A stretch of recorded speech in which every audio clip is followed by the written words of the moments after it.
Swayam Prabha. Digital India. Educated India.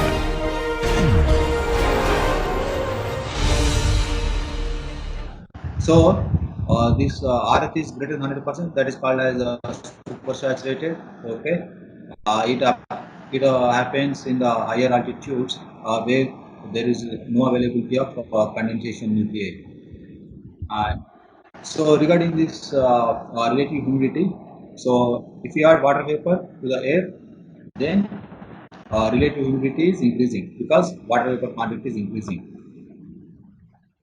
An increase in temperature that results in decrease in relative humidity because as we increase in temperature, the water holding capacity of air increases. Okay, therefore, compared to water vapor capacity, water vapor content is less. So therefore, there is a decrease in relative humidity. So relative humidity generally it is expressed as a percentage. Okay, but sometimes it is also expressed as a fraction. So relative humidity is maximum in the morning because of low temperature, so that at that specific moisture content, the holding capacity is low. So therefore, relative humidity is high in the mornings, and it is minimum during the afternoon. So you can see that along the day, the variation of relative humidity is presented here. So relative humidity is very high around 6 a.m. Then around 2 p.m. relative humidity is low. So this red line is temperature, whereas this green line is humidity. So one of the consequences of this relative humidity is watering the plants is more effective in the mornings because in the mornings evaporation is less. So whatever we apply the water that goes to the soil. So you can see that if we average this relative humidity is almost constant. Okay, whatever the surplus that cancels this deficit. So these are some of the important facts about relative humidity. Okay, because when our body is at higher temperature, our surroundings are at higher temperature, we perspirate. Okay, that means we sweat, and then the sweat water, it evaporates, so that our in that process is it cools our skin. Okay, so if we sweat a lot, that means our body is trying to cool down. Okay, so if the relative humidity is high, then what happens? Because evaporation is inhibited, because when relative humidity is high, the all surroundings contains higher vapor content.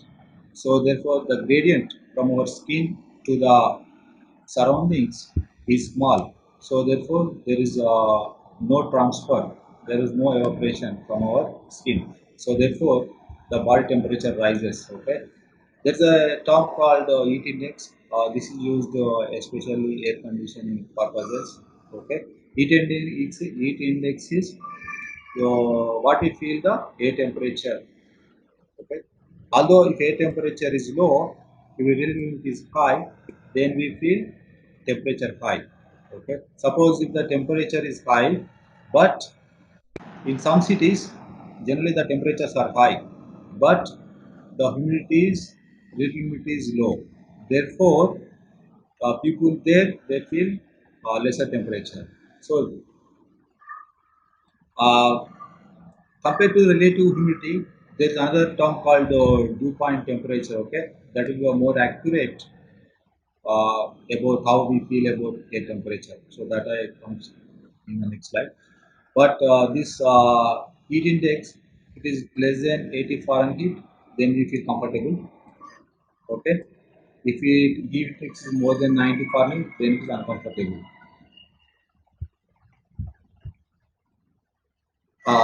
This is weight of humid air.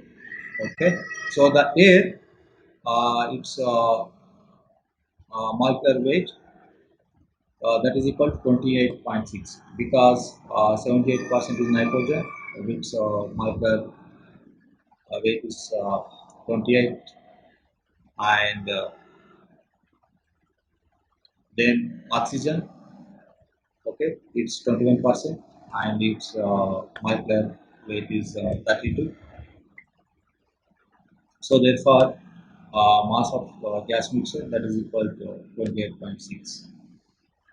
Suppose if the water vapor is added to the air, then if water vapor is added to the air, then what happens? Its mass decreases. You see that there is a 10% water vapor and 90% dry air. Then, so 28.6, that is mass of dry air, so that is 90%. Then water, its molecular mass is 18, so it's 10%. So totally the molecular mass of wet air is 27.5. So you see, as the vapor content increases, the molecular mass is decreasing. So this is the reason that when the evaporation takes place, uh, the air uh, which receives this vapor, it becomes lighter, so that it moves into the higher altitudes. So moisture is lighter, so is less dense. That's why it rises more readily. So one way we can say that this evaporation enhances convection. Okay, because of this, one thing is heat, which originates this convection of wind. Okay, and on top of that, evaporation adds up to the convection process.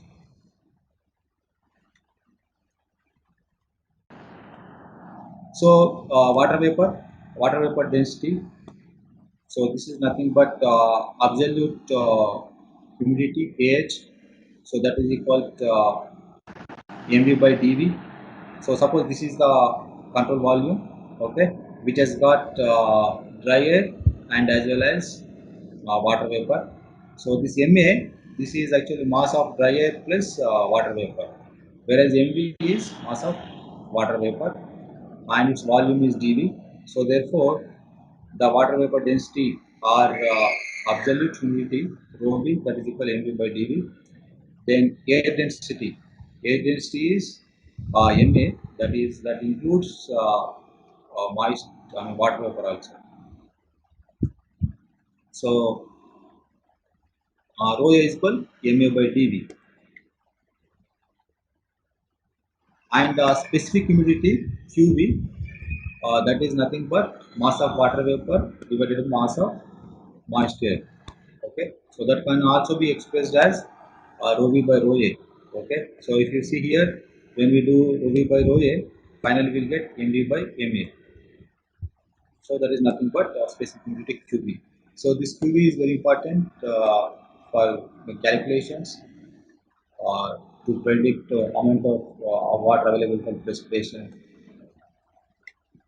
Vapor pressure, okay, so this is the water surface, this is evaporated water particles.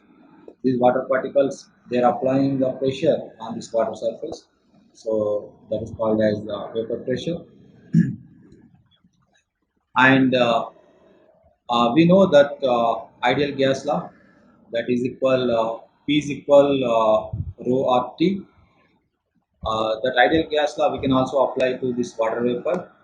So E is the vapor pressure or partial pressure of water vapor, that is equal rho v RVT, where is rho v is the mass density of water vapor, RV is the gas constant of water vapor, T is the temperature.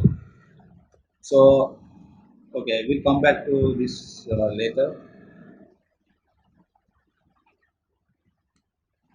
This is another important definition.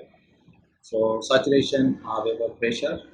Okay, so when the air holds all the water vapor to its capacity, and when this vapor applies pressure,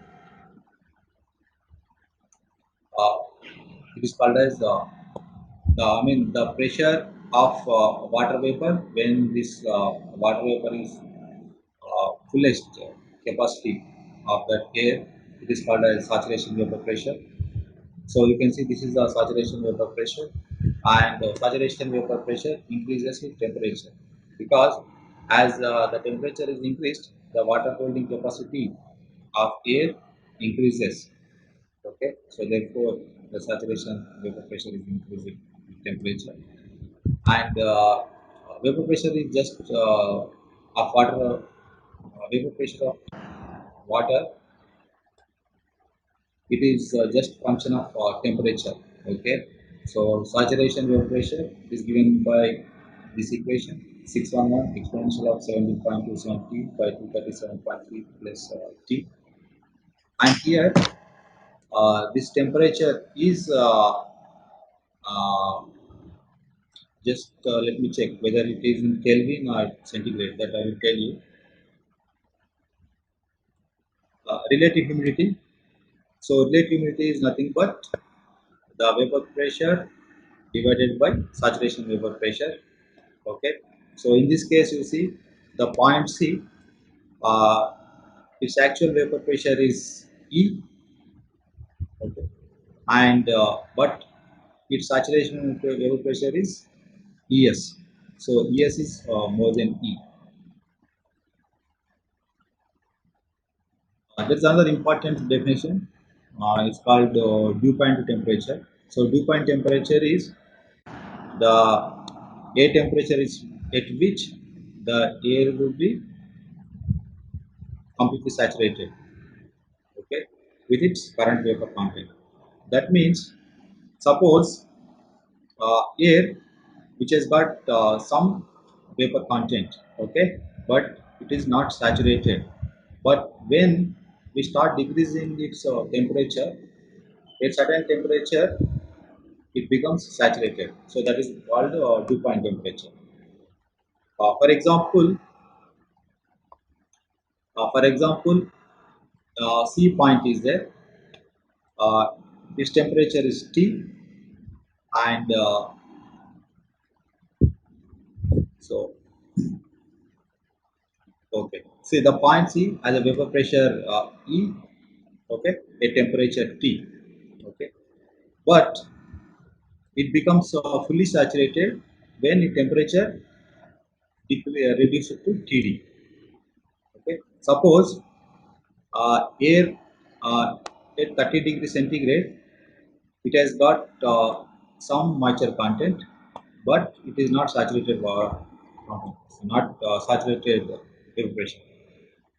When suppose for at the same vapor pressure, if we decrease the temperature of air to 20 degrees centigrade, then its vapor content is saturated. Then the 20 is called as the dew point temperature. So here in this, once again I explain here, the point C, which is at temperature, which is air pocket, okay, let's see, which has temperature T, and its vapor pressure is E, okay, but it is not saturated because the saturated vapor content lies on this curve. When we decrease its temperature to TD, it's at the same uh, water content, it becomes saturated. So that is called a dew point temperature. So dew point temperature is very important, okay, because uh, it is like similar to heat index. If the dew point temperature is high, that means the heat index is high. Compared to relative humidity, the dew point temperature is a more accurate way of expressing heat index.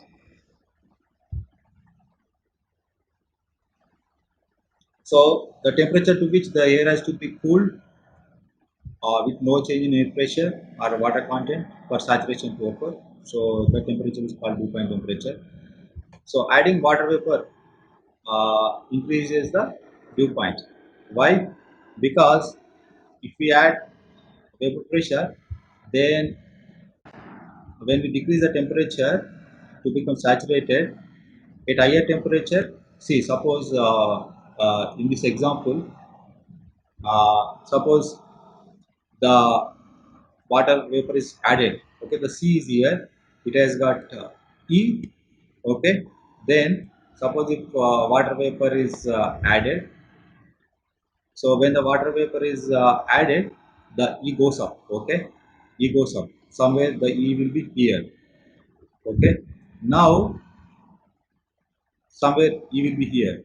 Okay, and for saturation, we have to reduce only a few degrees of Celsius to make it saturated.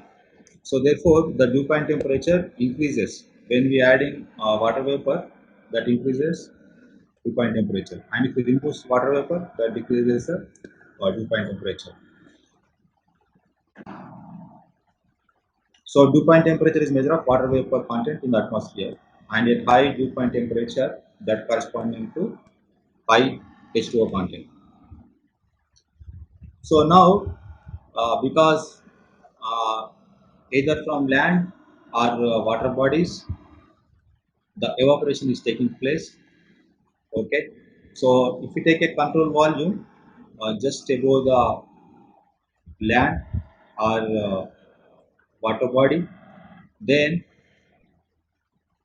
the the transfer of water vapor into the system, that is dB by dt. Okay, so that is nothing but m dot v. So m dot v, I mean, there is a control volume just above the surface of the earth or the water body.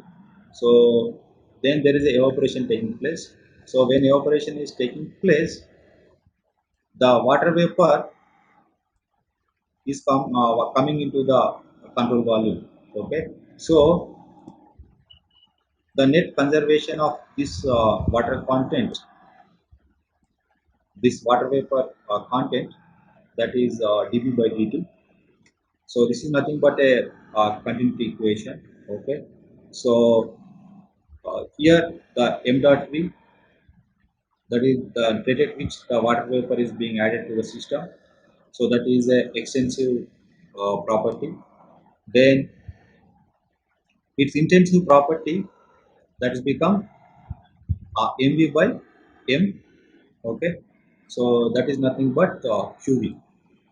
Okay, qv is nothing but mass of water vapor divided by mass of air. So qv is the intensive property. So to calculate the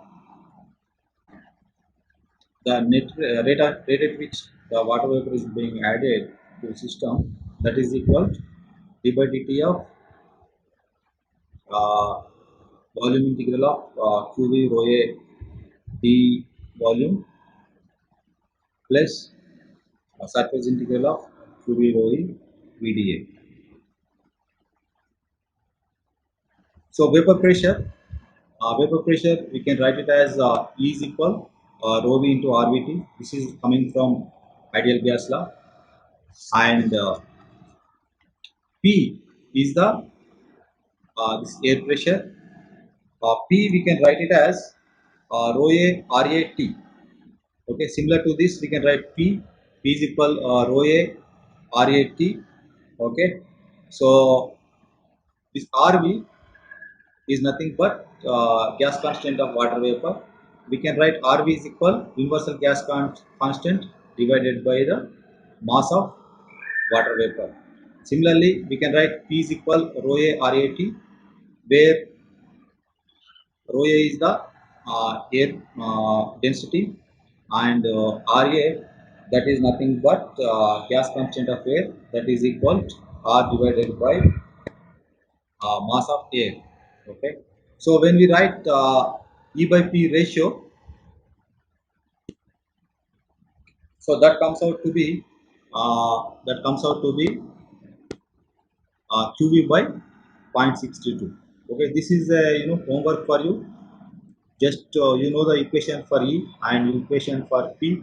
You also know the mass of dry air, mass of air, and as well as mass of water vapor, because mass of water vapor is 18, whereas mass of air is equal 28.9 or something like that. Okay, so therefore we can get QV, that is nothing but rho v by rho a. Okay, you can get 0.622 E by P. So this is a very important equation. So this P, because this air, which is a moist air, which has got a dry air and water vapor. Okay, so P minus C, that is nothing but partial pressure of dry air, that we can write it as rho d r d T. Okay, so when we can write P is equal E, that is rho v r v T plus rho d r d T, and then we can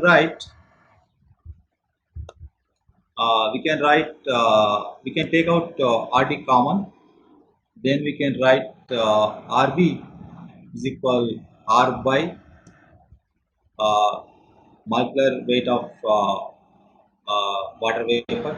So when we write that, we'll get this equation, because we are taking RD common. For that one, we are dividing rho v by 0.622.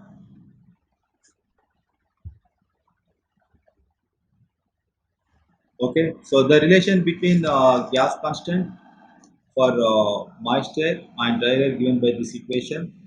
Okay, so this equation is given by physicist. Okay, so Ra, this is nothing but gas constant of air, that is gas constant of moisture, that is equal gas constant of dry air into 1 plus 0.608 QV, where QV, this is nothing but specific, QV is nothing but specific humidity. Okay, so QV is given by this equation rho v by rho a, and this is the saturation wave pressure. So that is given as this equation. Saturation vapor pressure, saturation water vapor pressure is just function of temperature T. Okay, so if you know the temperature T at which that is water vapor is saturated, then we can get that vapor pressure. Then relative humidity, that is nothing but partial pressure of water vapor divided by partial pressure if it is fully saturated. So this is one numerical example. If we do it, we can understand all these equations. Okay. A climate station, air pressure is measured as 100 kilopascal. Okay, this is 1 atmosphere pressure at 20 degrees centigrade. Dew point temperature as 16 degrees centigrade. So calculate the corresponding vapor pressure, relative humidity, specific humidity, and air density. Okay. So first we need to calculate. Uh, See, this equation, this ES is equal 611 EXP. So temperature is given as 20 degrees centigrade. So with that, we will get saturation vapor pressure, and we'll get actual vapor pressure by substituting this 16 degree. So you see here, uh, saturated vapor pressure at 20 degrees centigrade is given as 2239. See here, note down here, the temperature T unit is degree Celsius, okay, not Kelvin. And similarly, the actual vapor pressure is given as a dissipation, because T is replaced by dew point temperature. So then we'll get actual vapor pressure. Then E by S gives relative humidity. So that is 78%. Then we need to calculate the specific humidity. So specific humidity is given by this equation, Q is equal 0.622 E by P. You derive this equation. It is very simple. Okay. At home you derive this equation. So Q is equal 0.622 E by P, where E we have already calculated as 1819, and the P is the atmospheric pressure. Okay, so in Pascal. So when we apply this equation, then we'll get a specific humidity QV. So that is 0.0113 kg of water by kg of moisture.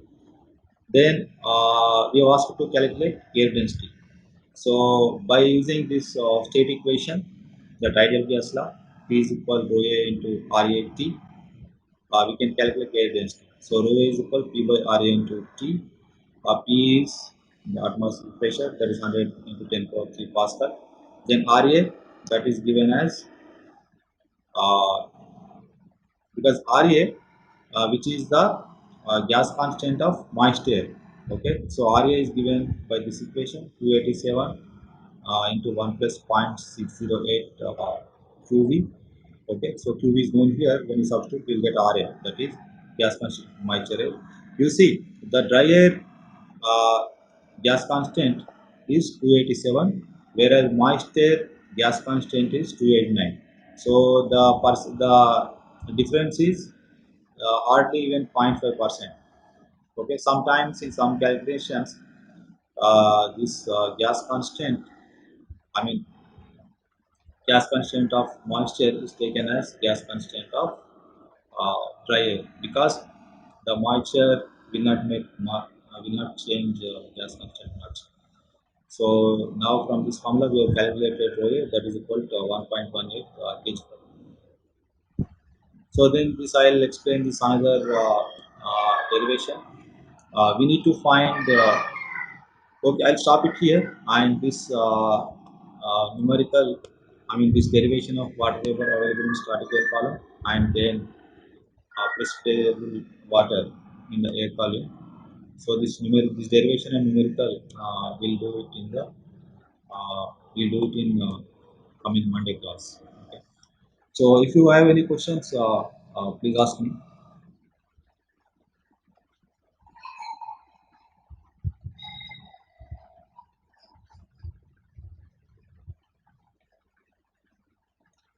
Hello students, can you hear me?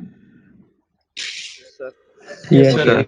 Okay. If you have any, okay. If Yes, you sir. have We any, can hear you. okay. Thank you. And since you, because many of you might have from CBSE syllabus, so already this humidity, water vapor, and etc.